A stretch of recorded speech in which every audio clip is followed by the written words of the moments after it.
کریم نے حضور ذی الامت کو حسن گفتار، حسن ذوق، حسن خیال، حسن تحریر جیسی نعمتوں سے نواز رکھا تھا، اور ایک بہت بڑی نعمت عشق رسالت مآب صلی اللہ علیہ وسلم.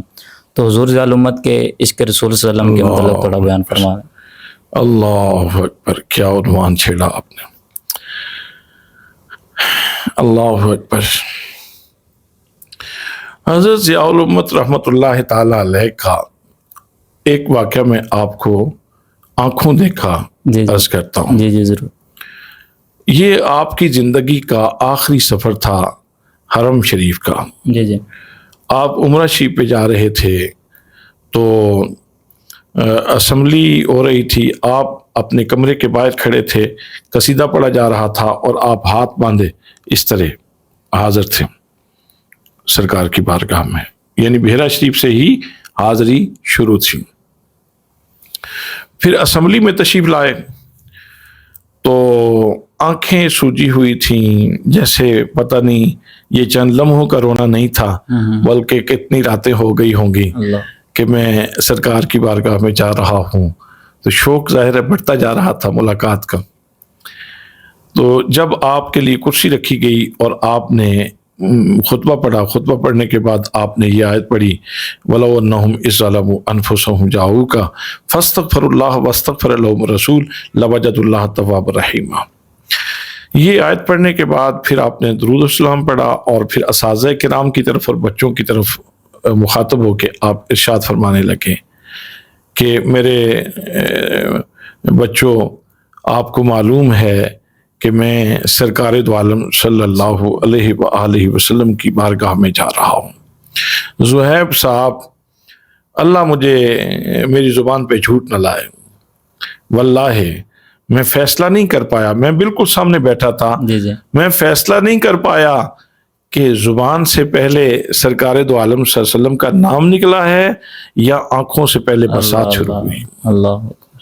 اور پھر اگلا جملہ آپ نے ارشاد فرمایا لوگ کہتے ہیں کہ وہاں کیا لینے کے لیے جاتے ہو، تو ارشاد فرمایا وہاں نہ جائیں تو پھر کہاں جائیں، ہمارا تو ٹھکانہ ہی وہی ہے، ہمارا تو ماوا و ملجا یہی ہے. تو ہم تو اپنے آقا کے حضور جاتے ہیں اور بے بنیاد نہیں جاتے، ہمارے پاس یہ سند موجود ہے. اللہ پاک نے قرآن پاک میں ارشاد فرمایا وَلَوْ أَنَّهُمْ إِذْ ظَلَمُوا. پھر یہ آپ نے یہ آیت پڑھی اور اس کی تشریح فرمائی. ایک واقعہ اور بھی مجھے یاد آ رہا ہے. طالب علمی کا دور تھا، میں اس وقت میٹھا ٹوانا ضلع خوشاب میں جمعہ پڑھاتا تھا، چھٹیاں تھیں تو خیال یہ تھا کہ جمعہ پڑھا کے بحیرہ شریف جاؤں گا. آپ کا کمرہ کھلا ہوا تو زیارت کر لیں گے، نہ کھلا ہوا تو چوکھٹ بوسی کر کے ہم واپس آ جائیں گے.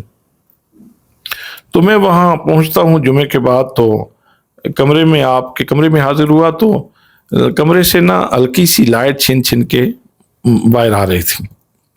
تو میں نے کمرہ ہلکا سا جیسے کھولا تو اندر خلیفہ مختار احمد صاحب جو آپ کے خادم تھے وہ بیٹھے ہوئے ہیں آپ کے ساتھ. آپ چارپائی پہ دراز ہیں. آپ کے کمرے میں نا سرکار دو عالم صلی اللہ تعالیٰ علیہ وسلم کی دستار مبارک کی تصویر ہوا کرتی تھی اور اسی کے اندر گلوب تھا، باقی ساری لائٹیں آف تھیں. اسی کی روشنی کے اوپر آپ کی یعنی دستار کے اوپر نظر تھی آپ کی. ٹیپ لگی ہوئی تھی اور نعت خان یہ پڑھ رہا تھا مڈی وے کماداں دی نالے ساڈا ماہی لگدا ہے نالے جعفر یاداں دی. میں نے یہ ترکیب اردو میں کئی دفعہ پڑھی ہے، مرغے بسمل کی طرح کسی بندے کا تڑپنا، مرغے بسمل کی طرح تڑپنا. اس دن میں نے اپنی آنکھوں سے اس کی تشریح اور تعبیر دیکھی. اللہ. آپ اشارہ فرماتے پھر پیچھے کر کے لگاؤ، پھر پیچھے کر کے لگاؤ. جب وہ نعت خان پڑھتا آپ چارپائی کے اوپر تڑپتے اور پتہ نہیں نہ مجھے معلوم، مختار صاحب کو پتہ ہو تو ہو کہ کتنا وقت اس طرح گزر گیا اور آپ اس طرح چارپائی کے اوپر تڑپتے رہے. مڈی پہ کماداں دی نالے ساڈا ماہی لگدا ہے نالے جعفر یاداں دی.